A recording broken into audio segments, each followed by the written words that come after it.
ചിന്തിക്കാതിരിക്കാൻ നമുക്ക് ബുദ്ധിമുട്ടാണ്. ഭഗവാനെക്കുറിച്ച് കൂടുതൽ ചിന്തിക്കുക, ഭഗവാന്റെ സേവനങ്ങളെക്കുറിച്ച് കൂടുതൽ ചിന്തിക്കുക.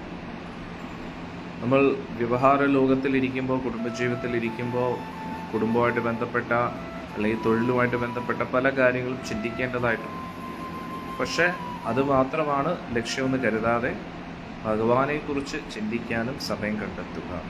അപ്പോൾ പ്രത്യേകിച്ച് നാമം ജപിക്കുമ്പോഴും സേവനം ചെയ്യുമ്പോഴും സത്സംഗം കേൾക്കുമ്പോഴും ഭഗവാനെക്കുറിച്ച് വായിക്കുമ്പോഴും ചിന്തകൾ ഭഗവാനെക്കുറിച്ചായിരിക്കണം.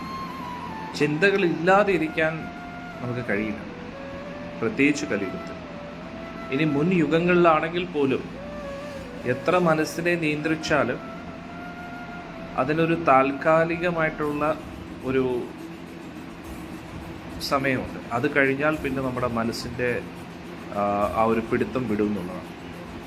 അതുകൊണ്ട് ചിന്തിക്കാതിരിക്കാൻ ബുദ്ധിമുട്ടാണ്, പക്ഷെ ചിന്തിക്കുക.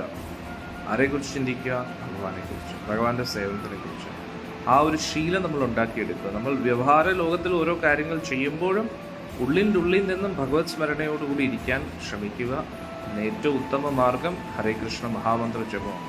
ഹരേ കൃഷ്ണ കൃഷ്ണ കൃഷ്ണ ഹരേ ഹരേ, ഹരേ രാമ രാമ രാമ ഹരേ ഹരേ.